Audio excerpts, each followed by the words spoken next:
जी अस्सलाम वालेकुम। कैफ 4 आज के लेक्चर आगाज़ करते हैं। Lecture number 8। आज के लेक्चर में एज़ यूजुअल पहले लाइव क्विज़ होगा आपका, फिर उसके बाद हम नए कंसेप्ट की तरफ चलेंगे, एक्सेप्टेंस की तरफ।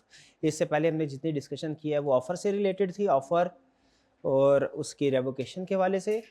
आज हम एक्सेप्टेंस वाला कंसेप्ट डिस्कस करेंगे, लेकिन उससे पहले क्विज़ लिंक आप लोगों के ग्रुप में शेयर कर दिया गया है, क्लिक कीजिए। तैयार है तो बताइए, स्टार्ट करें क्विज़। रेडी है जी? चलिए।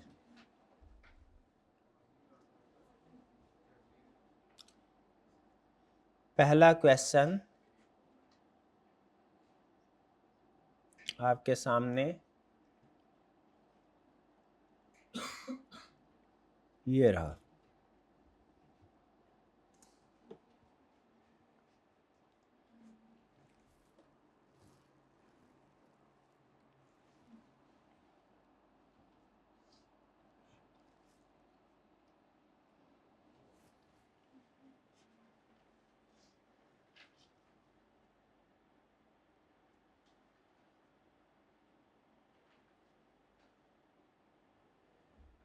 जी, under contracted when is offer legally allowed to revoke offer made to another party. कब तक रिवोक कर सकता है? बिफोर ऑफरी कम्युनिकेट्स एक्सेप्टेंस, उसके एक्सेप्टेंस कम्युनिकेट करने से पहले पहले। जब ऑफरी ने एक्सेप्टेंस कम्युनिकेट कर दी तो फिर इसका मतलब क्या? कॉन्ट्रैक्ट हो गया। कॉन्ट्रैक्ट होने के बाद कोई एक पार्टी अपनी मर्जी से उसे खत्म नहीं कर सकती। क्लियर हुई है बात? जब ऑफर कम्युनिकेट करे दे एक्सेप्टेंस, उसके बाद फिर वैलिड कॉन्ट्रैक्ट हो जाता है, फिर ऑफर वापस एक्सेप्ट कर ली, बस कॉन्ट्रैक्ट हो गया। नेक्स्ट क्वेश्चन 2 ये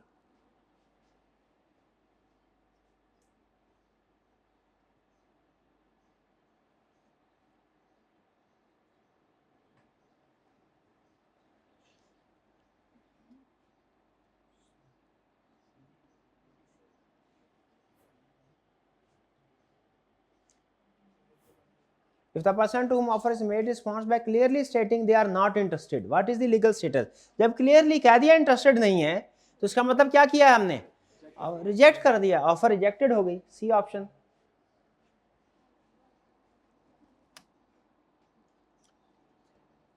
क्वेश्चन 3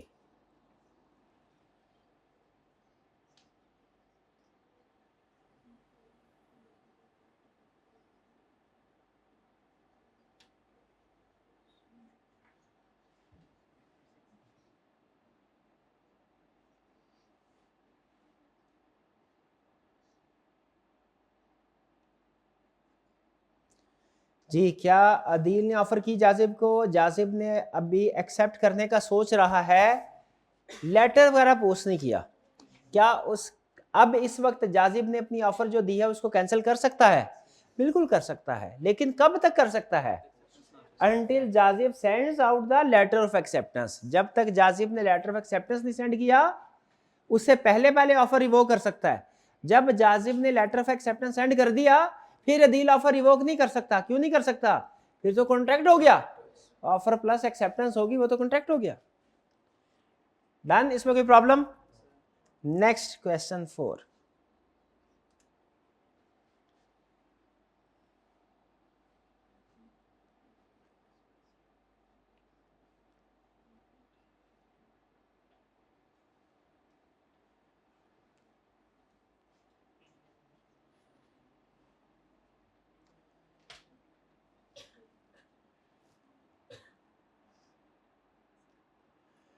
जी, कंडीशन अटैच कर दी, ऑफरी ने कंडीशन फुलफिल नहीं की, क्या होगा?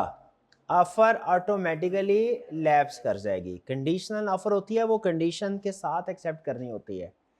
कंडीशन पूरी करेंगे ऑफर एक्सेप्ट होगी, वरना ऑफर एक्सेप्टेड नहीं है। क्वेश्चन 5।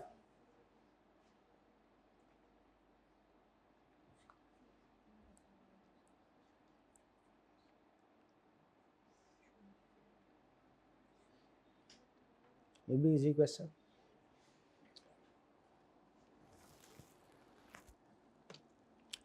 इनमें से कौन सी स्टेटमेंट काउंटर ऑफर को करेक्टली डिस्क्राइब करती है? C option. ये डी किसने सेलेक्ट कर लिया? सुभान अल्लाह, डी तो थी नहीं कोई।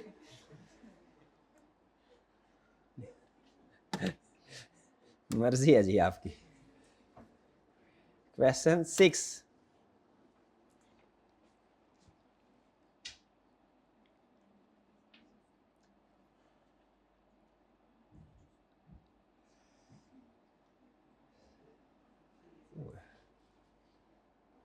हिल गई थी तार।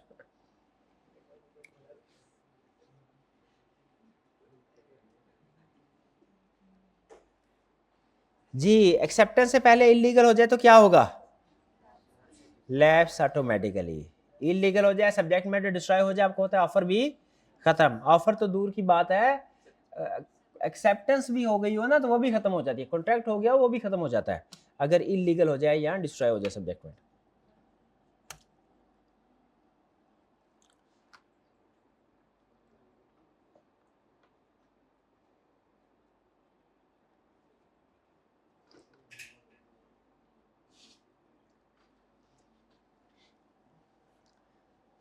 When no time frame for acceptance is mentioned in the offer, by what, by when must the offeree accept it? कब?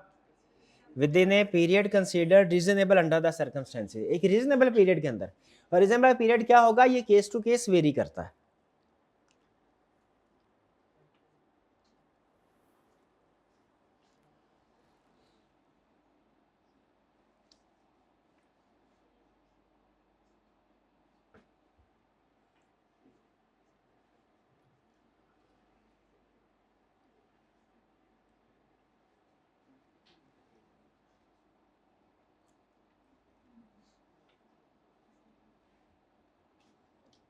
Azam asks Baba to respond to offer by phone. Baba replies via letter instead. Accept कर लिया, as it is कर लिया, सिर्फ जो mode of communication था वो change किया। जब सिर्फ मोड ऑफ कम्युनिकेशन चेंज हो, बाकी कोई भी चीज चेंज ना, बाकी सारी शर्तें मान ली, सिर्फ मोड ऑफ कम्युनिकेशन चेंज हो तो उसे हम कहते हैं डेविएटेड एक्सेप्टेंस। इसका रूल थोड़ा सा डिफरेंट है, ये वैलिड हो भी सकता है, वैलिड नहीं भी हो सकता। आप नोट कीजिए उसने इसके साथ मे का वर्ड यूज किया है। ये कब वैलिड होता है कब नहीं है आज के लेक्चर में हम पढ़ेंगे। तो डेविएटेड एक्सेप्टेंस क्या है?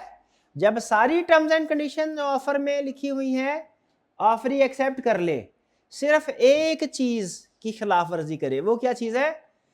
Mode of communication. Mode of communication अगर डिफरेंट हो, स्पेसिफाइड के मुताबिक ना हो, तो हम इसे क्या कहते हैं? Deviated acceptance. Next question 9,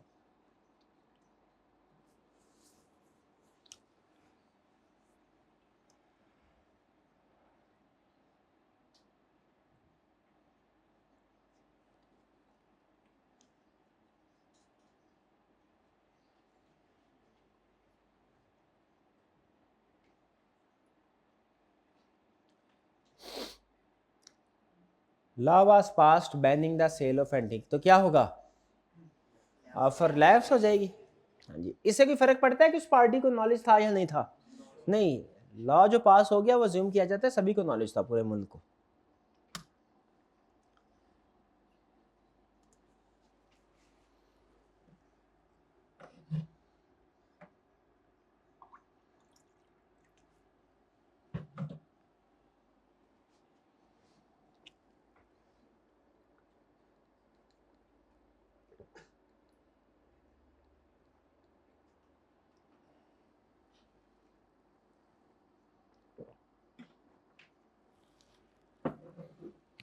correct, ये तो वही क्वेश्चन हो गया ना।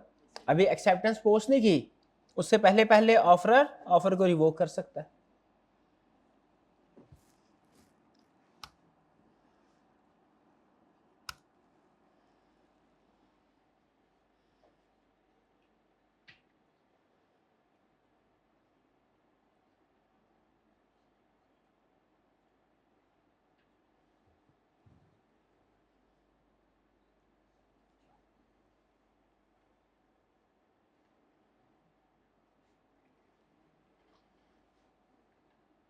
कंडीशन ऑफर के साथ की गई थी, इक्विपमेंट तब बेचा जाएगा जब वो सब्सक्रिप्शन ले लेगा जिम की, लेकिन वो सब्सक्रिप्शन नहीं ले सका। क्या इक्विपमेंट सेल करने वाली ऑफर वैलिड है? नहीं है। द ऑफर लैप्स है due to non fulfilment of conditions. B option correct. Offer remains open without discount नहीं रहती, वो ऑफर जो थी वो कंडीशन के साथ अटैच थी, ये तो अलग से ऑफर करनी पड़ेगी अगर आपको डिस्काउंट के बगैर अगर ऑफर करना है तो।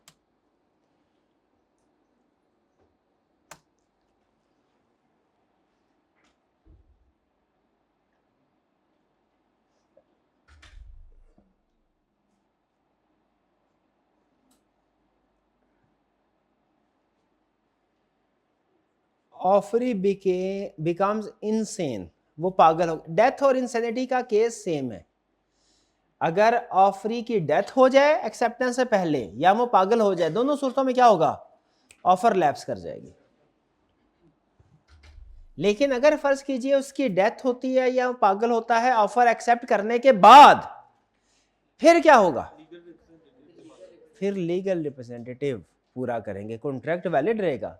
इसमें आप नोट कीजिए फर्क, सब्जेक्ट मैटर डिस्ट्रॉय हो जाए तो कॉन्ट्रैक्ट होने के बाद भी तो वो वाइड हो जाता है, लेकिन अगर पार्टीज जो मेन पार्टीज है वो डिस्ट्रॉय हो जाए तो फिर कॉन्ट्रैक्ट वाइड नहीं जाता, फिर उनके लीगल रिप्रेजेंटेटिव उसको पूरा करते हैं। ये फर्क नोट करें। मेन पार्टीज जो है ना, प्रॉमिस उसकी डेथ होना, इनसेन होना और कंसेप्ट है, उसमें अगर कॉन्ट्रैक्ट हो गया, अगर तो वो ऑफर स्टेज में था तो वो खत्म। अगर कॉन्ट्रैक्ट बन चुका है तो पार्टी के डेथ होने की सूरत में कॉन्ट्रैक्ट के ऊपर फर्क नहीं पड़ता, अमूमी तौर पे लीगल रिप्रेजेंटेटिव पूरा करते हैं उस कॉन्ट्रैक्ट को। लेकिन अगर कोई सब्जेक्ट मैटर, जैसे घोड़ा था उसकी डेथ हो गई थी, भाई घोड़े की डेथ में और मेन पार्टी जो कॉन्ट्रैक्ट उसकी डेथ में क्या फर्क है, क्या फर्क है, घोड़े की डेथ हुई सब्जेक्ट मैटर था, कॉन्ट्रैक्ट उधर ही खत्म। पार्टीज की डेथ हुई एक्सेप्टेंस के बाद तो कॉन्ट्रैक्ट उधर खत्म नहीं, अब क्या होगा, हाँ अगर ऑफर दी थी अभी कॉन्ट्रैक्ट नहीं हुआ था, लीगल रिप्रेजेंटेटिव ना हो, नहीं घोड़े का लीगल रिप्रेजेंटेटिव नहीं सेल होगा, फिर वो सब्जेक्ट मैटर है। चलिए आगे चलते हैं।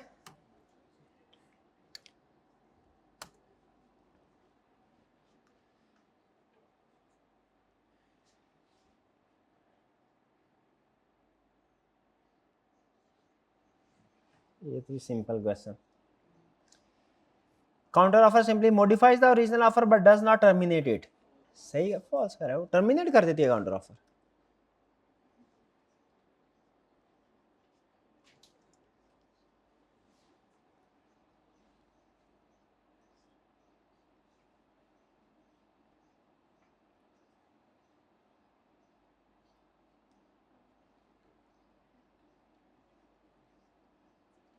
Even if subject matter is destroyed after the offer is accepted, the contract still remains well.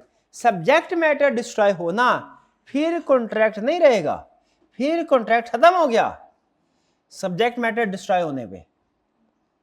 ये कंसेप्ट समझ रहे हैं, सब्जेक्ट मैटर डिस्ट्रॉय हुआ, कॉन्ट्रैक्ट, हाँ पार्टीज में से किसी की डेथ होती वो वैलिड रहता।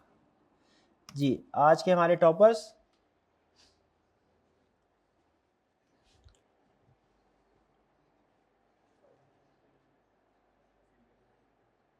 जी फर्स्ट पोजीशन शाबाश, second position, third position, third position कहाँ है, हाइब्रिड क्लास में है या ऑनलाइन में, ऑनलाइन में। Fourth position, fourth position, fifth position, sixth position, seventh position, eighth position, ninth position, ninth online वाले स्टूडेंट के लिए, टेंथ पोजीशन, टेंथ। भाई हाइब्रिड क्लास में ये जो बच्चा सामने बैठा है ना, पहले फ्रंट पे, ये जरा इससे बात करवाइएगा मेरे भाई। मुझे बताइए हाइब्रिड क्लास में कितनी पोजीशंस आई हैं,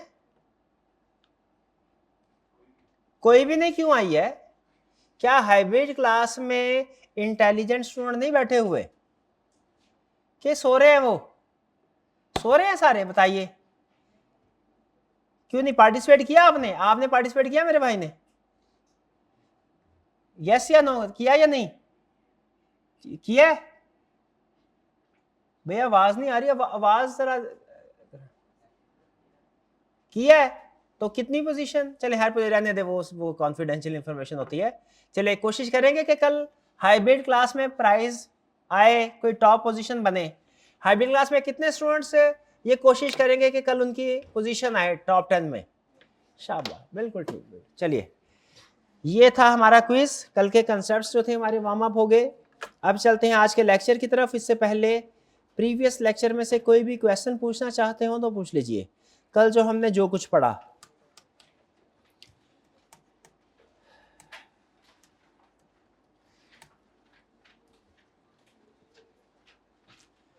कोई क्वेश्चन? कोई क्वेश्चन नहीं है? अच्छा जी जी, शाबाश, पूछिए।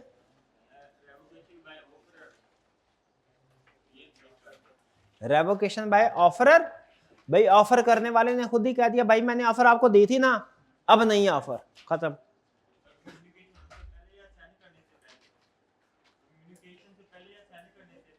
भाई एक्सेप्टेंस से पहले जब चाहे ऑफर को रिवोक कर सकते हैं। एक्सेप्टेंस होने से पहले पहले जब चाहे ऑफर को रिवोक कर सकते हैं। ठीक है, ये बात समझ आई? क्या बोली भला मैंने बात? क्या आगे?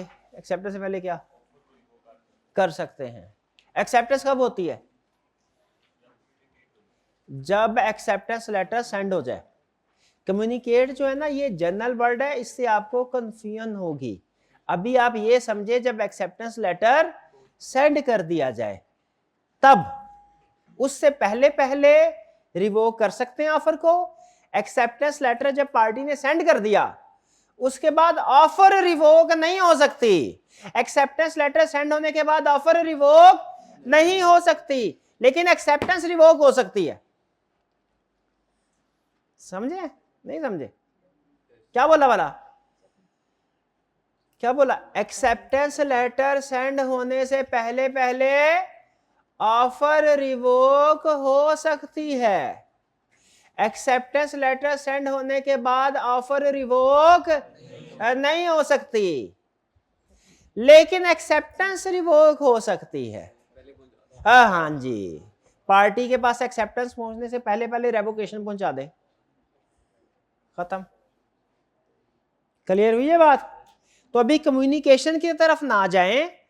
Communication, communicated as against offer, as against offer, ये थोड़ा सा ना ट्रिकी वर्ड है। ये आपको पहले कंसेप्ट बिल्ड कर लें, फिर बाद में इसको पढ़िएगा। कंसेप्ट क्या है? एक्सेप्टेंस से पहले पहले ऑफर रिवोक हो सकती है, एक्सेप्टेंस से सेंड करने के बाद ऑफर रिवोक नहीं हो सकती। हाँ, एक्सेप्टेंस सेंड होने के बाद एक्सेप्टेंस रिवोक हो सकती है। कैसे? एक्सेप्टेंस पहुंचने से पहले पहले रेवोकेशन पहुंचा दो। हाँ, ये पकड़ो रेवोकेशन, ये रही। वो कहेगा एक्सेप्टेंस तो मुझे मिली नहीं थी, रेवोकेशन पहले आ गई। चलो कोई बात नहीं। क्लियर? कुछ समझ आई बात? क्या समझ आई जरा बताइए मेरे भाई। अगर एक्सेप्टेंस आपने पोस्ट कर ऑफर कब रिवोक हो सकती है? एक्सेप्टेंस से पहले। एक्सेप्टेंस से पहले। और एक्सेप्टेंस के बाद एक्सेप्टेंस के बाद ऑफर रिवोक हो सकती है? नहीं हो सकती। क्या एक्सेप्टेंस सेंड होने के बाद एक्सेप्टेंस रिवोक हो सकती है? वो कब? वो कैसे? रेवोकेशन अगर पहले। हाँ, अगर रेवोकेशन पहले पहुंचा दे। गाजी वाली केस स्टडी की है आपने? हाँ, वो दोबारा कीजिएगा घर जाके। जिसको वो समझ आ गई ना, आधा कॉन्ट्रैक्टेड समझ आ गया। और कोई क्वेश्चन? हाइब्रिड क्लास में एक स्टूडेंट ने क्वेश्चन पूछा, उनका सर क्या ये हमें सारा याद करना पड़ेगा? देखिए एग्जाम में केस स्टडी भी पूछ सकता है, रिप्रोडक्शन का क्वेश्चन भी पूछ सकता है। उन्होंने कहा सर केस स्टडी अगर पूछेगा वो तो प्रॉब्लम कोई नहीं है, कंसेप्ट केस स्टडी में अप्लाई करना होता है, एज इट इज नहीं छापना होता। तो कंसेप्ट तो हमें पता चल गया तकरीबन, नहीं जो एक दो कसर रह गई, एक दो पॉइंट्स की वो पढ़ेंगे तो समझ आ जाएगी। लेकिन अगर रिप्रोडक्शन का क्वेश्चन पूछे तो क्या सारा याद करना पड़ेगा? देखिए लिखना तो सारा होगा, लेकिन सारा याद करने की जरूरत नहीं है। सारा याद करने की जरूरत नहीं है। क्या याद करना है? सिर्फ ये जो मेन हेडिंग्स है ना, सर्कमस्टेंसेस वाली, इस तरह के पॉइंट्स याद कर लें सिर्फ।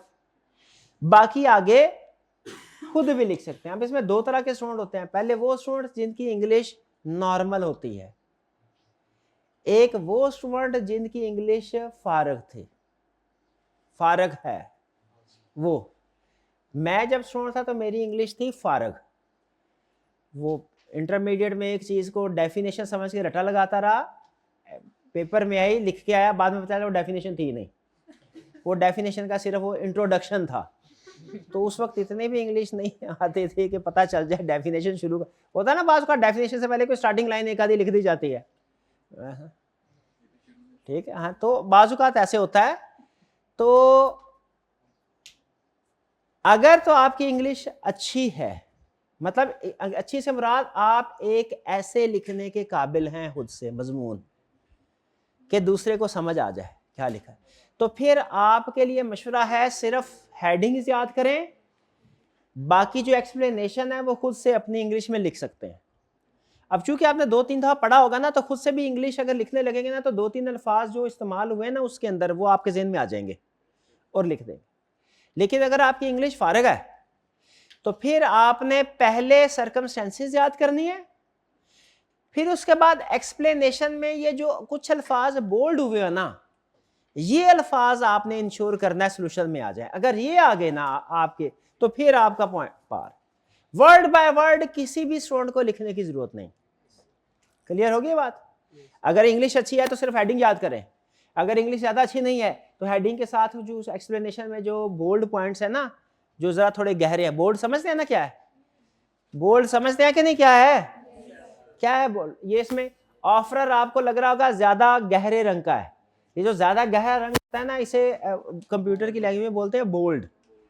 तो ये बोल्ड अल्फाज जो है सिर्फ ये कर लें तो काफ़ी है। ठीक है, वर्ड बाय वर्ड ला आपने याद नहीं करना कोई भी चीज। प्रोफेशनल क्वालिफिकेशन में वर्ड बाय वर्ड याद करने को डिस्करेज किया जाता है बल्कि। क्लियर जी? और कोई क्वेश्चन जी पूछिए। रीजनेबल टाइम कंफर्म ना हो तो उसमें आप इफ करके लिख दीजिए, if reasonable time has passed, offer lapse. If reasonable time is not passed, offer still valid. reasonable time case to case vary करता है ना भाई। मैंने एक बंदे को कहा ये जगह है, प्लॉट है, इसके ऊपर घर बना दो, टाइम नहीं मैंने उसे मेंशन किया कोई, और उसे पैसे दे दिए। अगले दिन मैं आया, घर नहीं बना हुआ था, क्या मैं ये कह सकता हूं कि इसने कॉन्ट्रैक्ट तोड़ा है? क्यों? अगले दिन मैं आया, घर नहीं बना हुआ। घर एक दिन में थोड़ी बनता है। अभी आपको पता है ना, घर बनाने में रीजनेबल टाइम क्या, वो 3, 4, 5 महीने, तो 6 महीने तो कहीं नहीं गए मूवी तौर पे, 4-5 महीने तो रीजनेबल टाइम होता ही है ना। ठीक है, लेकिन मैं जूस पीने के लिए गया और उधर मैंने उसको ऑर्डर दिया, वो गया जूस लेने के लिए, 1 घंटा गुजर गया, वो आया ही नहीं। बताइए अब मैं ना समझूं कि अभी भी मैं इंतजार करूं? ना समझ क्यों? उधर तो 1 दिन गुजर गया था, आपने कहा था सर अभी तो बड़ा टाइम है। इस वाले एग्रीमेंट में केस में आप कह रहे हैं सर 1 घंटा भी बहुत है। तो ये केस टू केस वेरी करता है कि रीजनेबल, हाँ जी, हालात के मुताबिक, हालात से मुराद केस टू केस डिसाइड किया जाएगा रीजनेबल टाइम क्या है। जूस पीने वाले एग्रीमेंट में रीजनेबल टाइम चंद मिनट का होता है, लेकिन अगर कंस्ट्रक्शन करनी हो उसमें रीजनेबल टाइम चंद महीनों का होगा। तो ये reasonable time case to case vary करता है। ठीक है जी।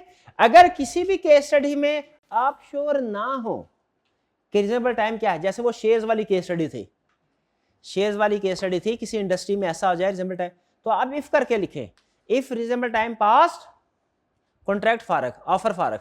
If reasonable time is not past yet, offer is valid. Clear जी? ठीक है, तो जब भी कहीं किसी सिचुएशन में आप अनक्लियर हो तो बेहतर है कि दोनों ऑप्शंस को डिस्कस कर लें। डन? और कोई क्वेश्चन? शाबाश, पूछिए पूछिए। अच्छा, एक और व्हाट्सएप ग्रुप में स्टूडेंट ने क्वेश्चन पूछा का, सर केस स्टडी कैसे सॉल्व करनी चाहिए, केस स्टडी कैसे प्रेजेंट करनी चाहिए, पहले क्या लिखें बाद में क्या लिखें, लीगल प्रोविजन लिखनी नहीं लिखनी, कब लिखनी? तो वो तो मैंने अभी आपको सिखाया नहीं, आपको पता है ना ये बात। अभी मैंने आपको बताया था केस स्टडी को 2 स्टेप्स में हम सीखते हैं। एक, पहले उसका एनालिसिस करना सीखते हैं है क्या चीज, फिर दूसरा उसको प्रेजेंट कैसे करना है।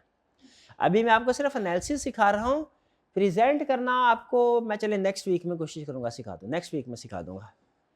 ठीक है, हालांकि ज्यादा अहम क्या भला, एनालिसिस करना ज्यादा, प्रेजेंटेशन सीए में नहीं अहम होती। एनालिसिस ज़्यादा अहम है, ठीक है। लेकिन बहरहाल प्रेजेंटेशन भी किसी हद तक अहम तो ज़रूर है, वो आपको नेक्स्ट वीक में सिखाऊंगा। और कोई क्वेश्चन हाइब्रिड क्लास में से कोई क्वेश्चन? शाबाश, पूछिए। अगर कोई क्वेश्चन नहीं है तो नो क्वेश्चन कह दीजिए, लेकिन मुझे आवाज़ आनी चाहिए ताकि पता चले हमारा कनेक्शन बना हुआ है। ये ना उधर सारे सो रहे हो, चेक करके आओ सो रहे हैं कि नहीं। जी भाई, ये बाबा इतनी थकी है बाबा, अब तो रोजे भी खत्म हो गए भैया, आप थोड़ा जानदार थोड़ा। हाँ हाँ, नो सर, अब आ रहे, शाबाश। ये फीमेल साइड से भी जरा पूछिए इनसे कि क्वेश्चन तो नहीं है इनका। हाँ, ये जो सेकंड बैच में मेरी बहन बैठी है जिनसे पूछिए, शाबाश।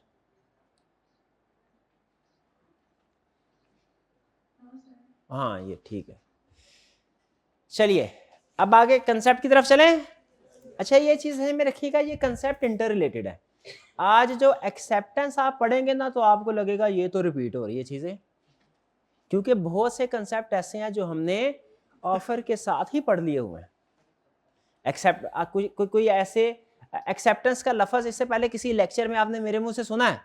तो जब एक्सेप्टेंस का लफ्ज मेरे मुंह से निकला है ना, समझ लीजिए वो आप एक्सेप्टेंस के टॉपिक के ऊपर आ गए थे। आज हम यही पढ़ने जा रहे हैं क्या, कि एक होती है ऑफर और एक होती है एक्सेप्टेंस, और ऑफर प्लस एक्सेप्टेंस क्या होता है? प्रॉमिस, ठीक है। तो ऑफर वाली साइड हमने पढ़ ली, उसमें क्या पढ़ा? एसेंशियल्स ऑफ ऑफर क्या होती है, ऑफर के एसेंशियल्स क्या हैं, क्या चीजें सारी पूरी होंगी तो हम उसे कहेंगे वैलिड एसेंशियल ऑफर है। ऑफर को रिवोक करना हो तो कैसे हम करेंगे? जरा गैस कीजिए, अब एक्सेप्टेंस में हम क्या 3 चीजें पढ़ेंगे कम से कम। नंबर 1 एक्सेप्टेंस की डेफिनेशन, नंबर 2 एक्सेप्टेंस के एसेंशियल्स, और number 3 revocation of acceptance. Simple. Offer में भी तकरीबन यही चीजें पढ़ी थी ना, कोई इक्का दुक्का कोई होगा, हाँ टाइप्स ऑफ ऑफर थी, लेकिन यहाँ पे टाइप्स ऑफ एक्सेप्टेंस नहीं है कोई कंसेप्ट, मेन यही थी। तो आइए जरा इसको स्टडी करते हैं।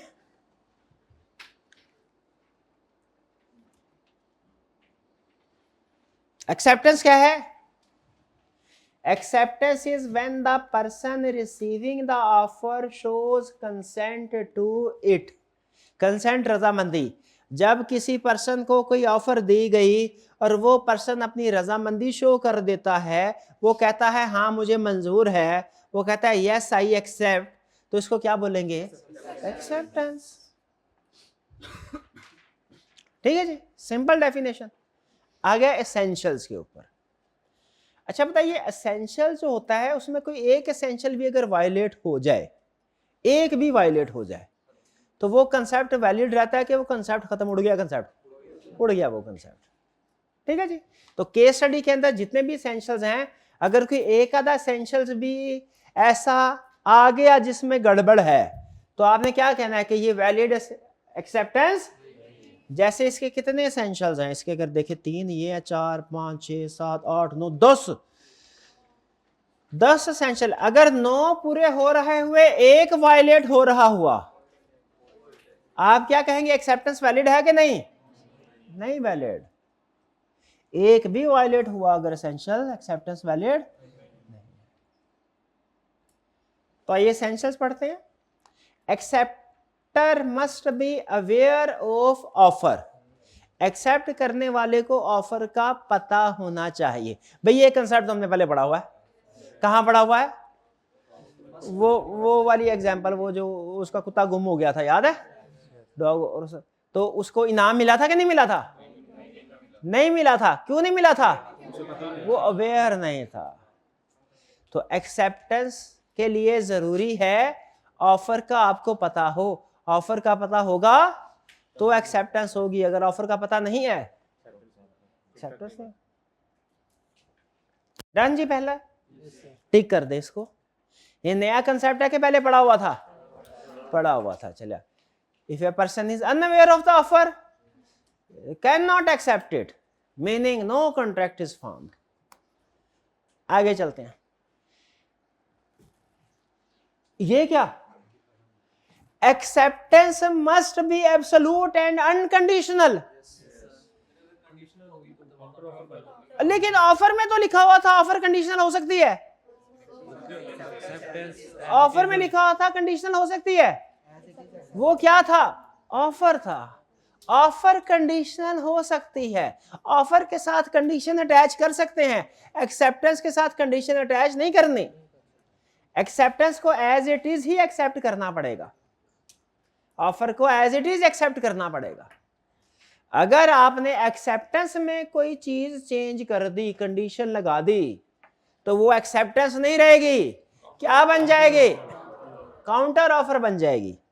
ऑफर कंडीशनल हो सकती है, एक्सेप्टेंस अनकंडीशनल होनी चाहिए, क्योंकि अगर एक्सेप्टेंस के साथ कंडीशन लगा दी, वो एक्सेप्टेंस नहीं है, वो क्या हो जाएगी? काउंटर ऑफर हो जाएगी। कुछ समझ आ रही बात? तो कौन सी चीज कंडीशनल हो सकती है और कौन सी नहीं हो सकती? ऑफर कंडीशनल हो सकती है, एक्सेप्टेंस कंडीशनल नहीं हो सकती।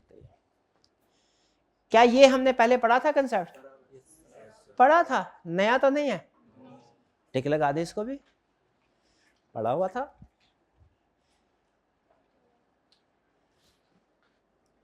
तीसरा पॉइंट मुझे हाइब्रिड क्लास के स्टूडेंट बताएंगे, हाइब्रिड क्लास के स्टूडेंट, कि ये हमने पढ़ा हुआ कि नहीं। Within stipulated or reasonable time. Stipulated का मतलब होता है स्पेसिफाइड टाइम। अगर टाइम स्पेसिफाई किया गया, भैया 3 दिन के अंदर बताना है, भैया 7 दिन के अंदर बताना है, भैया 2 हफ्ते के अंदर बताना है, टाइम स्पेसिफाई किया गया है, तो फिर एक्सेप्टेंस कैसे, कब देनी है? उसी टाइम के अंदर। और अगर टाइम स्पेसिफाई नहीं किया, सिर्फ ऑफर दी है, तो रीजनेबल टाइम के अंदर। और रीजनेबल टाइम कितना होगा? ये केस टू केस वेरी करेगा। किसी कॉन्ट्रैक्ट में रीजनेबल टाइम कुछ और होता है, किसी दूसरे कॉन्ट्रैक्ट में रीजनेबल टाइम कुछ और होता है। ठीक है जी। बताइए भैया हाइब्रिड क्लास के स्टूडेंट, क्या ये कंसेप्ट हमने पढ़ा हुआ था, स्टिपुलेटेड और रीजनेबल टाइम वाला? शाबाश। जो सबसे जल्दी चार्टर्ड अकाउंटेंट बनना चाहता है वो हाथ उठाए और वो बताए। हाँ शाबाश, ये वो पीछे उधर स्टूडेंट, भाईजान माइक दे दें उनको। अच्छा, वो उन्हें बाद में चार्टर्ड अकाउंटेंट बनना था, पहले तो उधर वो बहन जी ने हाथ उठाया था। चले कोई बात नहीं भाई जी बताइए, पढ़ा हुआ था पहले? क्या पढ़ा हुआ था हमने? स्टिपुलेटेड टाइम का मतलब क्या होता है? स्टिपुलेटेड टाइम का, स्टिपुलेटेड टाइम का तो रीजनेबल टाइम। जाना पड़ेगा मुझे, ऐसे नहीं मानना है ना, जरा पास कीजिएगा। मैं हाइब्रिड, हाँ जी। तो स्टिपुलेटेड टाइम क्या है? स्पेसिफाइड। स्पेसिफाइड टाइम किसको कहते हैं? जो कॉन्ट्रैक्ट में तय हो गया कि इतने दिन होंगे या इतने हफ्ते होंगे, इतने महीने, तय करने को जितना मर्जी टाइम तय करते हैं। और अगर टाइम तय नहीं करते कॉन्ट्रैक्ट में, रीजनेबल टाइम। डन जी, ये भी पहले पढ़ा हुआ था। आगे चलते हैं।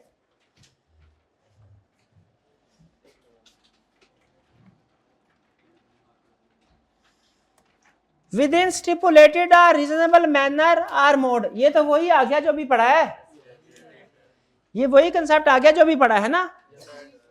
वो नहीं है, वो टाइम था, ये मोड है, मोड ऑफ कम्युनिकेशन है, मैनर ऑफ कम्युनिकेशन है।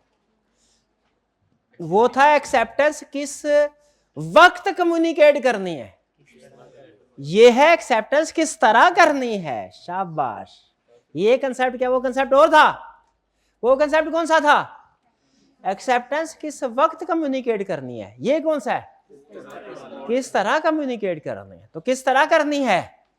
स्टिपुलेटेड, भाई जो ऑफर में लिखा गया है उसी तरह कम्युनिकेट करनी है। और अगर ऑफर में कुछ नहीं लिखा हुआ तो फिर जो भी रीजनेबल तरीकाकार होगा, जो भी रीत रिवाज के मुताबिक कम्युनिकेशन करते होंगे, उस तरीके से कम्युनिकेशन करेंगे। जैसे 25-30 साल पहले अमूमी तौर पे जो कुछ भी मेंशन नहीं ना होता था, तो एक्सेप्टेंस होती थी लेटर के जरिए से। अब आजकल दौर बदल गया है, अब लेटर वगैरह का जरा कम रिवाज है। अब कैसे हो, अब व्हाट्सएप के जरिए से हो जाती है, ईमेल के जरिए हो जाती है, इंस्टाग्राम के जरिए से। ठीक है, ठीक है। स्नैपचैट में जो ऑफर एक्सेप्टेंस होती है उसका कॉन्ट्रैक्ट से कोई ताल्लुक नहीं है। तो अच्छा, अब इसमें फर्क क्या है? इसमें फर्क क्या है? If the mode is deviated, अगर देखें, अगर तो पार्टी ने कहा भैया 7 दिन के अंदर क्या आप हमारी मशीनरी खरीदेंगे, अगर खरीदेंगे 7 दिन के अंदर अंदर बता दें, मैंने 10 दिन के बाद बताया, ऑफर वैलिड की ऑफर खत्म। अच्छा, मैंने बताया 7 दिन के अंदर ही, उन्होंने बोला था लेटर के जरिए बताना, मैंने ईमेल के जरिए बता दिया। ये क्या? ये डेविएटेड एक्सेप्टेंस है। ये क्या है? डेविएटेड। देखिए, मोड या मैनर जो होता है ना, इसमें लॉ ने थोड़ा सा लाइटर वर्जन रखा है। इसमें लॉ थोड़ा नरमी का सलूक करता है। किसमें करता है जी? मैं उसी की तरफ तो वही तो बताना है। आज के लेक्चर का सबसे समझ लीजिए अहम कंसेप्ट यही है। पहले तो मैं आपको यह समझाना चाह रहा हूं कि मैनर और टाइम, इन दोनों में फर्क है।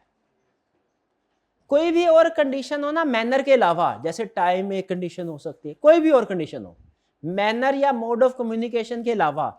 Manner of communication, mode of communication का मतलब क्या है? एक्सेप्टेंस किस तरीके से दूसरे बंदे तक पहुंचानी है। इसके अलावा अगर और किसी चीज की भी खिलाफ वर्जी की ना, ऑफर उधर ही खत्म, फारग। लेकिन अगर मैनर की खिलाफ वर्जी की, मोड ऑफ कम्युनिकेशन की खिलाफ वर्जी की, तो कोर्ट कहता है चीजें तो सारी पूरी हो गई है, बस ये है कि उसने कहा था किसी और तरीके से और इसने एक्सेप्टेंस दी है किसी और तरीके से। ठीक है? तो भाई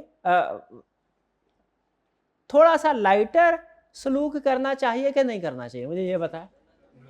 करना चाहिए। ठीक है जी।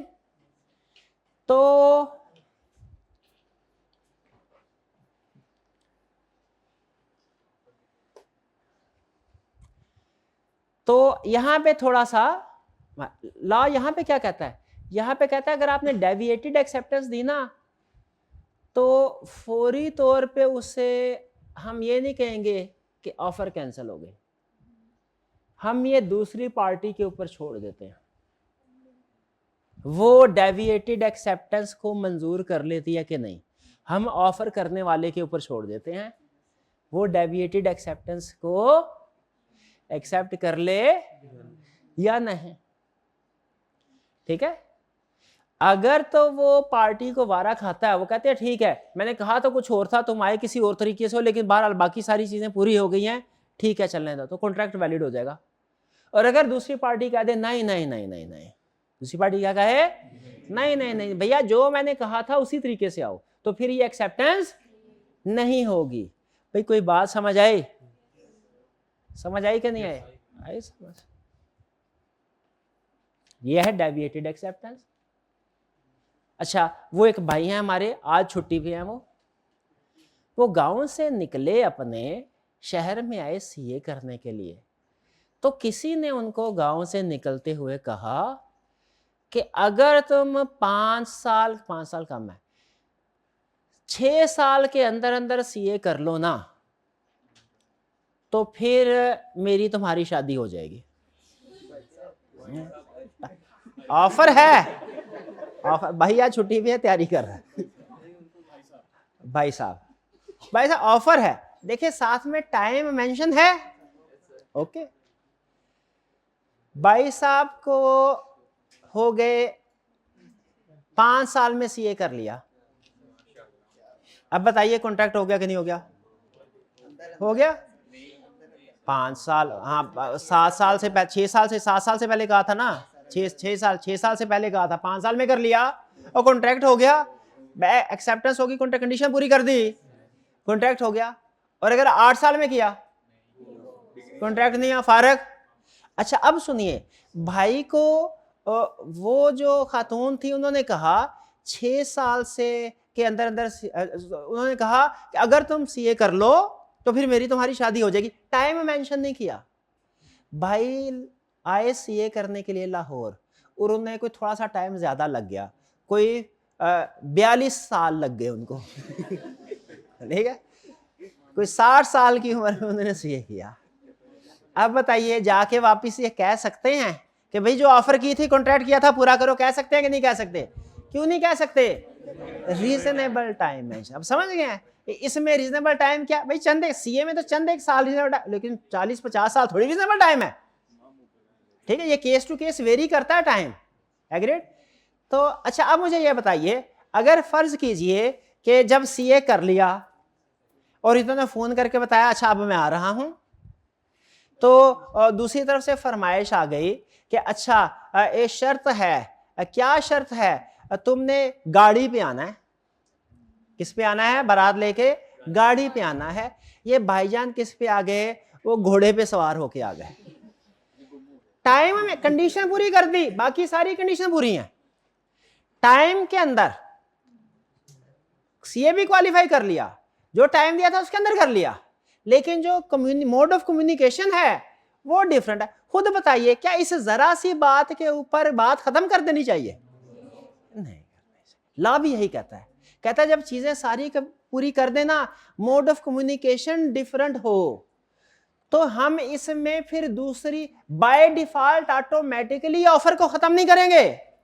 हम ये बात दूसरी पार्टी पे छोड़ देंगे कि अगर दूसरी पार्टी को वारा खाता है तो वो कहेगी ठीक है, कहा तो मैंने गाड़ी पे था, चलो आप घोड़े पे, चलो कोई बात नहीं, आ तो गए हो ना, से तो कर ले, एक्सेप्ट कर ले। और अगर दूसरी पार्टी कहे नहीं नहीं नहीं वापिस जाओ दोबारा और गाड़ी पे बैठ के आओ, तो फिर क्या करना होगा? भाई बात समझ आई थोड़े? यानी मोड ऑफ कम्युनिकेशन बाकी कंडीशन से डिफरेंट है, इसमें थोड़ा सा लॉ ने सहूलत दी है। अच्छा मुझे बताइए, मोड ऑफ कम्युनिकेशन में अगर दूसरी पार्टी कह दे कि चलो ठीक है ओके, कॉन्ट्रैक्ट हो जाएगा? अगर दूसरी पार्टी कहे नहीं नहीं नहीं नहीं वापस जाओ गाड़ी पे आओ, फिर नहीं होगा। $1,000,000 क्वेश्चन, अगर दूसरी पार्टी साइलेंट रहे, क्या कहते हैं आप? कॉमन सेंस क्या कहती है? ये लॉ भी यही कहता है कि कॉन्ट्रैक्ट। अब आइए जरा इसको हम पढ़ते हैं। इस एग्जाम क्या कह रहा है? Acceptance should be made in the manner specified in the proposal और इन ए यूजुअल मैनर इफ अनस्पेसिफाइड। अगर स्पेसिफाई नहीं किया गया तो जो भी नॉर्मल, ये तो बात होगी नॉर्मल। अब क्या, if the mode is deviated, अगर मोड ऑफ कम्युनिकेशन डेविएटेड है, डिफरेंट है, देखिए शर्तें सारी पूरी की हैं, सिर्फ वो जो कम्युनिकेट करने का मोड है वो डिफरेंट है, फिर क्या होगा? Offeror can accept the alternate acceptance. Offeror इस एक्सेप्टेंस को, जो डेविएटेड एक्सेप्टेंस है, इसे एक्सेप्ट कर सकता है, चाहे वो कहे ओके, कहा मैंने कुछ और था, चलो ठीक है आ गए ओके, कैन एक्सेप्ट, या ऑफरर में insist the offeree to follow the prescribed manner. या क्या कहेगा ऑफरर कि भैया गाड़ी में आओ, या एक्सेप्ट कर लो, या कहे नहीं जिस तरीके से बोला उस तरीके से आओ। और फिर अगली बात वही जो आपने बोल दी है, क्या? If the offeror does not specify promptly, अगर ऑफरर नहीं बताता फिर क्या होगा? It is assumed that they accept the alternate method. ये बात पूरी समझ आई कि नहीं आई? जरा फिर से पढ़े। आज के लेक्चर का सबसे अहम कंसेप्ट यही था, जो मेथड बोला उसी के मुताबिक एक्सेप्टेंस देनी चाहिए। केस स्टडी में हमेशा दूसरा मेथड लगाएगा, क्योंकि उसने आपका नॉलेज टेस्ट करना है ना। कहेगा कहा था लेटर से, एक्सेप्टेंस दे दी ईमेल से, क्या वैलिड एक्सेप्टेंस है? आप क्या लिखेंगे? आप लिखेंगे ऑफरर के पास ऑप्शन है, वो चाहे तो इसको एक्सेप्ट भी कर सकता है और चाहे तो इंसिस्ट ऑन परफॉर्मेंस भी कर सकता है। मे एक्सेप्ट, ऑफरर में एक्सेप्ट, और ऑफरर में इंसिस्ट ऑन स्पेसिफाइड परफॉर्मेंस, कि भैया जो इस तरीके से बोला उस तरीके से आओ। और अगर ऑफरर ना एक्सेप्ट कहता है, ना ही इंसिस्ट करता है, साइलेंट रहता है, फिर क्या ज्यूम करेंगे? एक्सेप्ट हो गया। कुछ कुछ समझ आ रही है कि नहीं आ रही? हाँ, अब बताइए, ये पॉइंट पहले पढ़ा था कि नहीं पढ़ा था? ये नहीं पढ़ा हुआ था पहले। हाँ, लेकिन टिक लगा ले, इसको समझ आ गया कि नहीं आ गया? भाई बोले समझ आया कि नहीं आया? मेरे भाई को समझ आ गया? पक्की बात है। ऑनलाइन वाले स्टूडेंट को समझ आ गया होगा कि नहीं? नहीं आया होगा, एक दफा और हो जाए, पता नहीं उनको आया होगा कि नहीं आया होगा। क्या समझ आ गया होगा? नहीं आया होगा, नहीं आया, फिर से। अच्छा मुझे बताइए, उसने कहा ऑफर ने कहा भैया ऐसा करो कि तुम मुझे, अगर मेरी ऑफर मंजूर होना तो मुझे फौरी तौर पे कॉल कर देना, मुझे फौरी तौर पे कॉल। ऑफर मंजूर थी और हमने व्हाट्सएप मैसेज कर दिया, कॉल नहीं की, क्या कर दिया, व्हाट्सएप मैसेज, एक्सेप्टेड गई किया है। ये एक्सेप्टेंस क्या कहलाती है, ये काउंटर ऑफर तो नहीं है ना, ये डेविएटेड एक्सेप्टेंस है। दूसरी पार्टी ने उस मैसेज को सीन कर लिया, क्या कर लिया, कोई जवाब नहीं दिया, कॉन्ट्रैक्ट हो गया कि नहीं हो गया। क्या बाद में पार्टी ये कह सकती है कि भाई मैंने तो जो मोड कहा था तुमने उसके मुताबिक नहीं आए तो कोई कॉन्ट्रैक्ट नहीं, क्या कॉन्ट्रैक्ट हो गया, हो गया। अगर दूसरी पार्टी चाहती है नहीं कॉल ही करे मुझे, फिर क्या है, हाँ फिर जैसे ही उसने मैसेज देखा फौरन कहे भैया कॉल करो वरना कॉन्ट्रैक्ट नहीं होगा, बताना पड़ेगा। डन। चलिए ये ऑनलाइन वाले भाई को समझ आ गया होगा कि नहीं आ गया होगा, चलिए आगे। नहीं समझ आया होगा तो कोई बात नहीं, आगे केस स्टडीज है ना, केस स्टडीज है ना, हाँ जी, दोबारा हो जाए, हाँ दोबारा बैक नहीं कर लेगा जी। ये असल में ऑनलाइन वालों का था, नाम ले रहा हूं मैं, ये आप लोगों के लिए है, क्योंकि ऑनलाइन वालों को अगर समझ ना भी आए ना तो वो बैक करके दोबारा सुन सकते हैं, आप लोग तो ही ना सुन सकते, तो वो ये उनको बदनाम ना करे भाई को, वो शरीफ आदमी मेहनती हैं, हाँ जी। वो जो मेरी बहन देख रही हैं वो भी बहुत मेहनती है, समझदार हैं वो, हाँ जी। चलिए आगे चलते हैं। Acceptance must be given only by offeree, acceptance कौन दे, कि कोई और भी साथ खड़ा बंदा वो एक्सेप्टेंस दे दे, वो नहीं दे सकता, ठीक है। कौन देगा एक्सेप्टेंस, ये तो मुझे याद आ रहा है हमने वो जनरल ऑफर स्पेसिफिक ऑफर में पढ़ लिया था, स्पेसिफिक ऑफर को वो ही ऑफरी ही एक्सेप्ट कर सकता है, पढ़ा था कि पहले नहीं पढ़ा था, पढ़ा था, टिक लगा ले इसको भी, ओनली ऑफरी कैन गिव। अच्छा आगे चल के जब थोड़ा एडवांस लेवल पे पहुंचेंगे ना तो आपको पता चलेगा जो बड़े बड़े लोग होते हैं ना, अमीर लोग, ये हर इनके पास इतना टाइम भी नहीं होता कि हर एक कॉन्ट्रैक्ट को खुद साइन करते रहे। ये जो बड़े, और बात औकात ऐसा होता है दूसरे मुल्कों में बैठे होते हैं, पाकिस्तान में इन्होंने पार्टीज के साथ कॉन्ट्रैक्ट करने, तो ये क्या करते हैं भला, एजेंट, अपना एजेंट पॉइंट करके जाते हैं। कैसे पता चलता है ये एजेंट बंदा एजेंट है कि नहीं, हाँ जी, अथॉरिटी लेटर दे के जाते हैं, उसको लिख के एक लेटर देते हैं कि भैया मेरे बाद मैं इसको ऑथोराइज कर रहा हूँ, हाँ मैं जानशीन नहीं है, एजेंट है,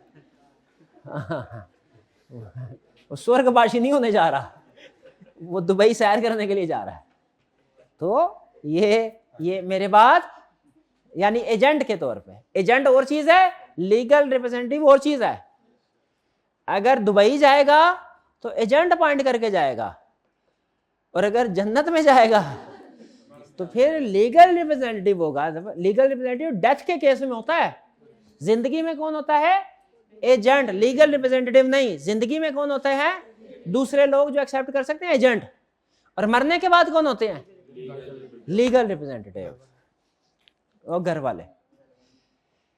फिर आगे चलते हैं, acceptance can not precede an offer. ये तो अब कुछ चीजें ऐसी है बंदा सोचता रहता है लिखी क्यों अल्लाह, पता नहीं उसके ज़हन में क्या आया होगा। कह रहा है एक्सेप्टेंस ऑफर से पहले नहीं, प्रीसीड का मतलब होता है कम बिफोर, पहले आना।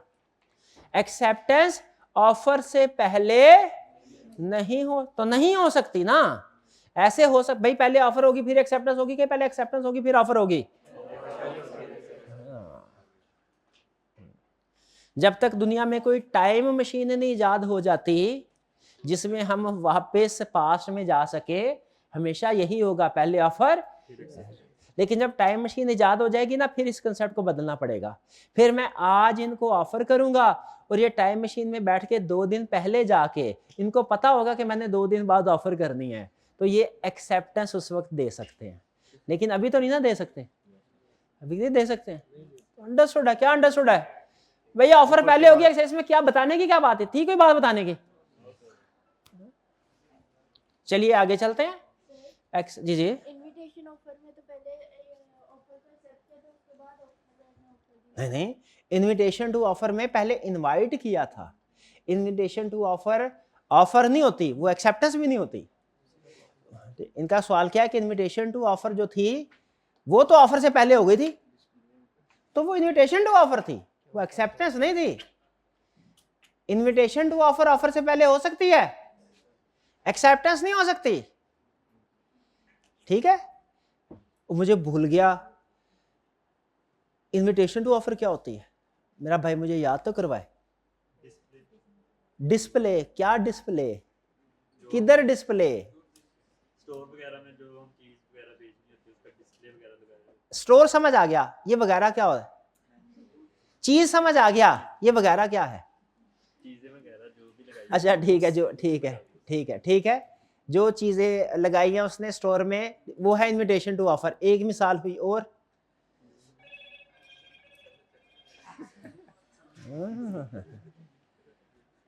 गुड।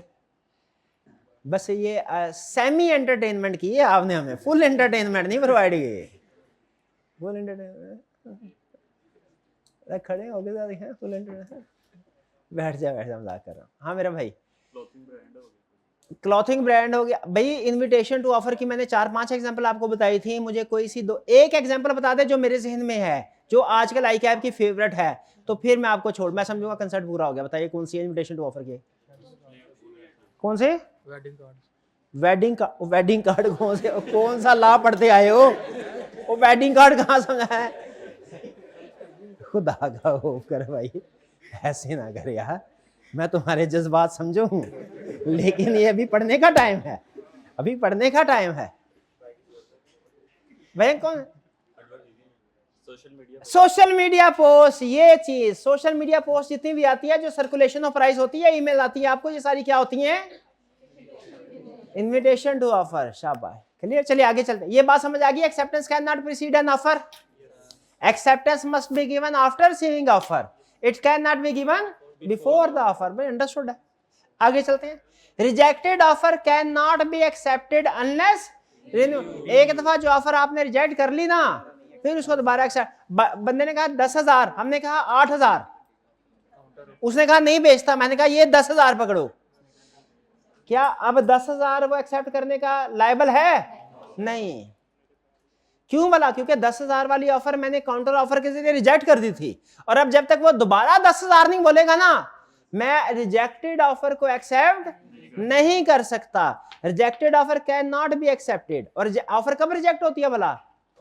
जब काउंटर ऑफर कर दिया जाए, या जब उसको सीधा कह दिया जाए नो। बिल्कुल समझ आई आपको? ये पहले पढ़ा था हमने कोई कि रिजेक्टेड ऑफर कहीं पढ़ा था? इसको भी टिक लगाएं फिर। रिजेक्शन हुआ है ऑफर में, हाँ टिक लगाएं फिर, ज्यादातर तो हमने पढ़े हुए। Negative confirmation. नेगेटिव कंफर्मेशन क्या है? Silence. Silence is not acceptance. याद है? इसके साथ चाहे लिख लें, नेगेटिव कंफर्मेशन के साथ नीचे ब्रैकेट में लिख लें इज इक्वल टू, यानी इसका मतलब क्या है? Silence is not acceptance. यानी अगर मैं ये कहूं भैया क्या आप ये लैपटॉप खरीदेंगे 50,000 में, अगर आपने 3 दिन के अंदर अंदर जवाब नहीं दिया तो मैं समझूंगा आपको ये मंजूर है। हाँ ये मंजूर है आपको। ये क्या है? ये है बस, आप मैंने कह दिया ऑफर में। हाँ अब अगर ये 3 दिन के अंदर अंदर जवाब नहीं देते तो क्या होगा? एक्सेप्ट हो जाना चाहिए कि नहीं होना चाहिए? हो जाना चाहिए। कंडीशन लगा दी है ना कि 3 दिन के अंदर अंदर अगर आप आंसर नहीं देंगे तो मैं कहूंगा कि ये एक्सेप्टेड है आपके। हाँ तो अब ये भाईजान क्या करते हैं, ये 10,000 ईमेल, सॉफ्टवेयर होता है ना ईमेल जनरेट करने के, 10,000 ईमेल मुझे सेंड करते हैं और कहते हैं अगर आपको मंजूर नहीं है तो बताएं, अगर आप साइलेंट रहे तो मैं समझूंगा कि आपको ये एग्रीमेंट मंजूर है। अब मुझे मंजूर नहीं है तो मुझे क्या करना पड़ेगा? जवाब देना। जवाब 10,000 ईमेल सेंड किए, 10,000 की 10,000 को जवाब देना। ये मैनिपुलेट किया। शाबाश, इसमें मैनिपुलेशन का चांस है। भाई हो सकता है किसी ने मुझे ऑफर की, और बाजू का तो ऑफर किए होते हैं, आप जाके अपना इनबॉक्स जाके देख लें, जंक बॉक्स में देखें, वो पता नहीं कौन कौन, कभी लॉटरी निकली होती है, कभी कोई दुबई, कोई मरा होता है ऑस्ट्रेलिया में, उसने विरासत दी होती है। कभी IMF वालों के पास इतने फंड होते हैं, उन्हें बांटने के लिए कोई बंदा नहीं मिलता, वो हमें ढूंढ लेते हैं पता नहीं कहाँ से। ये ईमेल्स आती होती हैं सर, आईफोन, ठीक है। तो ये अगर हमें कोई अननोन ईमेल सेंड कर दे और हमारे ईमेल बॉक्स में पड़ी हो और उसमें लिखा हुआ था 3 दिन के अंदर जवाब नहीं दिया, तो कॉन्ट्रैक्ट पूरा समझा जाएगा कि हो गया, वैलिड हो गया। और मुझे पता ही नहीं है, वो भाईजान अपना सामान लेके आगे कैसा होना चाहिए खुद बताए। लॉ कहता है एक्सेप्टेंस के लिए क्लियर कम्युनिकेशन होनी चाहिए।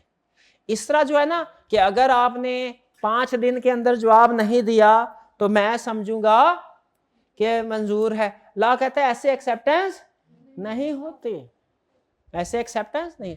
इन भाईजान ने उन भाई को जो आज छुट्टी पे है उनको फ्रेंडशिप रिक्वेस्ट भेजी फेसबुक पे और साथ में मैसेज किया, अगर आपने 5 दिन के अंदर मुझे जवाब नहीं दिया तो मैं समझूंगा आपको ये मंजूर है।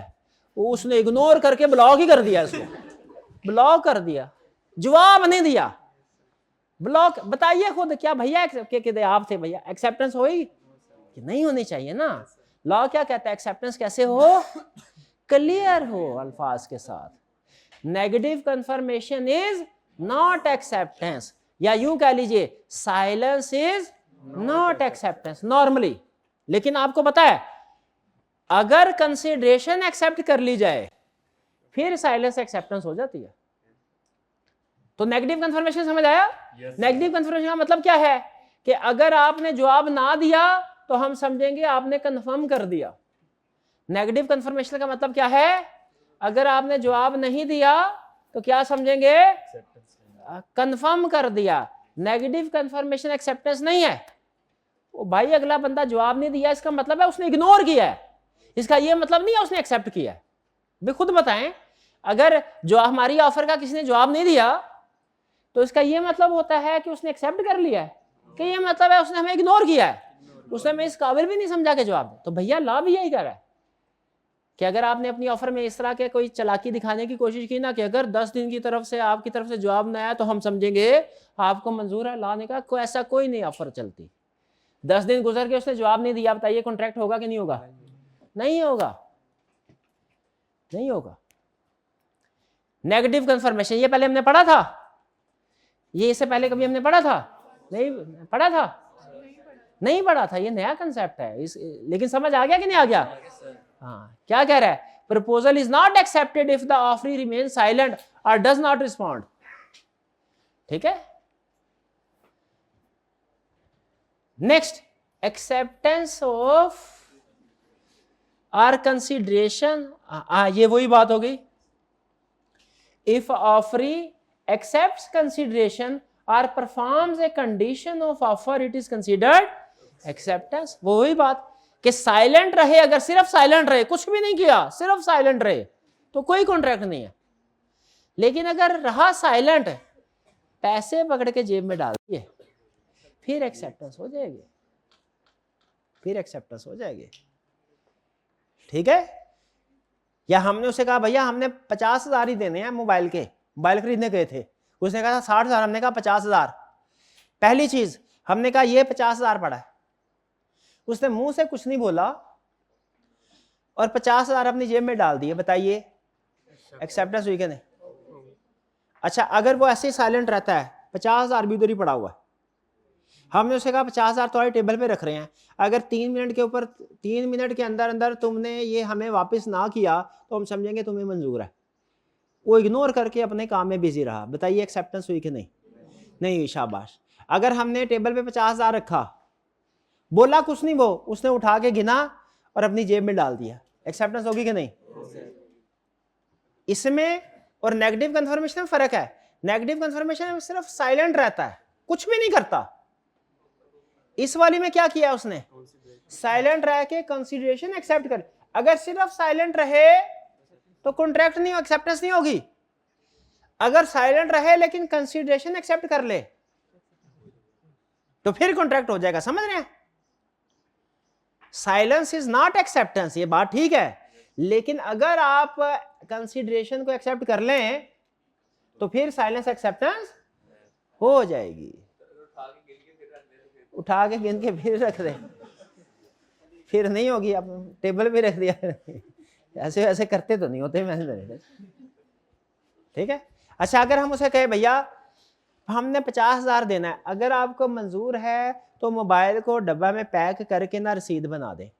उसने बोला कुछ भी नहीं, मोबाइल को डब्बे में पैक करके रसीद बना दी, जो हमने कंडीशन कही थी वो पूरी कर दी, तो फिर क्या होगा, एक्सेप्टेंस हो जाएगी। अगर वो ये कह रहे कि मतलब 50,000 रख के ले और कहे कि आप मोबाइल ले जाओ और अगली मरतबा जब आप आओ तो 10,000 दे देना फिर।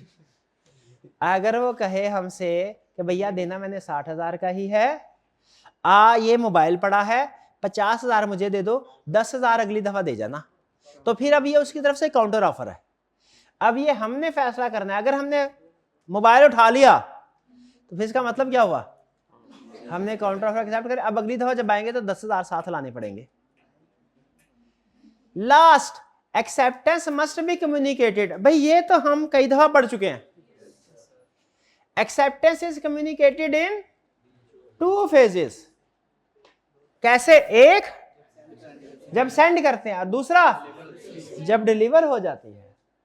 रूल क्या है, जब एक्सेप्टेंस सेंड की उससे पहले पहले ऑफर रिवोक कर सकते हैं, सेंड करने के बाद ऑफर रिवोक नहीं कर सकते।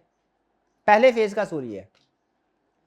दूसरे फेज का असूल क्या है कि एक्सेप्टेंस पहुंचने से पहले पहले एक्सेप्टेंस रिवोक कर सकते हैं, एक्सेप्टेंस पहुंचने के बाद रिवोक नहीं कर सकते।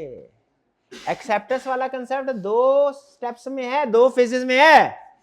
पहला स्टेप या पहला फेज क्या है, एक्सेप्टेंस सेंड होना। दूसरा क्या है, एक्सेप्टेंस डिलीवर होना। एक्सेप्टेंस सेंड होने का क्या रूल है, एक्सेप्टेंस सेंड होने से पहले पहले ऑफर रिवोक कर सकते हैं, एक्सेप्टेंस सेंड होने के बाद ऑफर रिवोक नहीं कर सकते। यह है एक्सेप्टेंस सेंड होने का rule, first part. Second phase क्या है, एक्सेप्टेंस डिलीवर होना। उसका क्या रूल है, एक्सेप्टेंस डिलीवर होने से पहले पहले एक्सेप्टेंस रिवोक कर सकते हैं, एक्सेप्टेंस डिलीवर होने के बाद एक्सेप्टेंस रिवोक नहीं कर सकते। देखिए वही बात है, ये पहले पढ़ा हुआ है कि नहीं कंसेप्ट, पढ़ा हुआ है, लेकिन ना पहले समझ आया ना अभी समझ आया है ना। एक्सेप्टेंस का रूल क्या है, ऑफर का रूल देखें, ऑफर सेंड किया ना, एक्सेप्टेंस से पहले पहले रिवोक कर सकते हैं, लेकिन जब एक्सेप्टेंस सेंड कर दी उसके बाद ऑफर रिवोक नहीं कर सकते। लेकिन और एक्सेप्टेंस, दूसरा स्टेप क्या है, एक्सेप्टेंस डिलीवर हो गई, उसका क्या रूल है, एक्सेप्टेंस डिलीवर होने से पहले पहले एक्सेप्टेंस को रिवोक कर सकते हैं, डिलीवर होने के बाद एक्सेप्टेंस को रिवोक। जरा फिर से बताएं एक्सेप्टेंस 2 स्टेप्स में होती है, 2 फेजेस में। पहला फेज क्या है, सेंड किया। दूसरा फेज क्या है, पहुंचा। सेंड किया, पहला फेज क्या है, एक्सेप्टेंस सेंड की। दूसरा फेज क्या है, एक्सेप्टेंस पहुंची। सेंड करने का रूल क्या है, एक्सेप्टेंस सेंड करने से पहले पहले ऑफर रिवोक कर सकते हैं, एक्सेप्टेंस सेंड होने के बाद ऑफर रिवोक नहीं कर सकते। और एक्सेप्टेंस पहुंचने का रूल क्या है कि एक्सेप्टेंस पहुंचने से पहले पहले एक्सेप्टेंस रिवोक कर सकते हैं, एक्सेप्टेंस पहुंचने के बाद एक्सेप्टेंस भी रिवोक नहीं कर सकते। भाई समझ आई बात, नहीं समझ आई, नहीं समझ, फिर से बताइए क्या बोला। एक्सेप्टेंस कितने फेजेस में होगी, कौन कौन सा, number 1 acceptance send, number 2 acceptance delivered या एक्सेप्टेंस रीच्ड या जो भी कह ले। एक्सेप्टेंस सेंड का क्या इफेक्ट है, सेंड करने से पहले पहले ऑफर रिवोक कर सकते हैं, सेंड करने के बाद ऑफर नहीं कर सकते ऑफर। और एक्सेप्टेंस पहुंचने का रूल क्या है, एक्सेप्टेंस डिलीवर होने से पहले एक्सेप्टेंस रिवोक कर सकते हैं, और अगर एक्सेप्टेंस डिलीवर हो गई तो फिर वो भी रिवोक नहीं कर सकते, फिर उसका ही कुछ नहीं करोगे, फिर कॉन्ट्रैक्ट हो गया, फिर कॉन्ट्रैक्ट वैलिड हो गया, पूरा हो गया। कुछ को समझ आई आपको, नहीं आई अभी? ऑनलाइन वाले भाई को समझ आ गई होगी कि नहीं, आ गई होगी, अच्छा चले ठीक, नहीं आई एक दफा फिर हो जाए, फिर एक्सेप्ट ना ना ना ना ना ना। एक्सेप्टेंस सेंड होने का रूल क्या है, एक्सेप्टेंस सेंड होने से, एक्सेप्टेंस 2 स्टेप्स में होगी, कौन कौन से, सेंड और रिसीव्ड। सेंड का रूल क्या है, एक्सेप्टेंस सेंड होने से पहले पहले क्या रिवोक कर सकते हैं? ऑफर रिवोक कर सकते हैं, और एक्सेप्टेंस सेंड होने के बाद ऑफर रिवोक नहीं कर सकते। और पहुंच गई जब एक्सेप्टेंस, दूसरा पॉइंट, इसका क्या रूल है? एक्सेप्टेंस पहुंचने से पहले एक्सेप्टेंस रिवोक कर सकते हैं, एक्सेप्टेंस पहुंचने के बाद नहीं कर सकते। अब पक्का ठप्पा मोहर लग गई कॉन्ट्रैक्ट के ऊपर, ठीक है। और क्या है? ये तो साथ ही समझा दिया। एक्सेप्टेंस कब रिवोक कर सकते हैं? डिलीवर होने से पहले बस यही कह रहा है। Acceptance can be revoked before the communication of acceptance is completed against the acceptor. इतने मुश्किल अल्फाज लॉ ने लिखे हैं, इसका सिंपल मीनिंग पता क्या है? कि acceptance can be revoked before delivery, बस खत्म। Acceptance can be revoked before, यहां से लेके यहां तक जो भी उसने लिखा है इसका मतलब क्या है? Before delivery. हाँ, पेपर में यही लिखें तो अच्छा है, लेकिन केस स्टडी आ गई तो सिर्फ डिलीवरी भी लिख सकते हैं। लेकिन अगर उसने रिप्रोडक्शन के क्वेश्चन में पूछा ना कि बताओ एक्सेप्टेंस कब रिवोक कर सकते हैं, तो फिर आपको यही रटा लगाना है। हालांकि आसान अल्फाज भी होते हैं, पता नहीं वो लॉ वाले कोई लोग और दुनिया के लोग होते हैं, मुझे लगता है इतना आसान बात। चले थोड़े याद कर लेंगे। चलिए, और कोई कंसेप्ट तो नहीं? हाँ जी, असाइनमेंट आज की चैप्टर कंप्लीट हो गया। नेक्स्ट वीक में आपका इसका टेस्ट होगा, टेस्ट की तैयारी कीजिएगा। कल छुट्टी का दिन है, मतलब रिवीजन का दिन है। कल रिवीजन करना है चैप्टर 2 की आपने। टेस्ट हम आपको शेड्यूल आज शेयर कर देंगे, टेस्ट का शेड्यूल, ठीक है। लेकिन चैप्टर 2 होगा आपका सिलेबस का जी। शेड्यूल कह रहे शेयर हुआ, दोबारा कर दें। आज का लेक्चर यहाँ खत्म करते हैं हम। अल्लाह हाफिज़।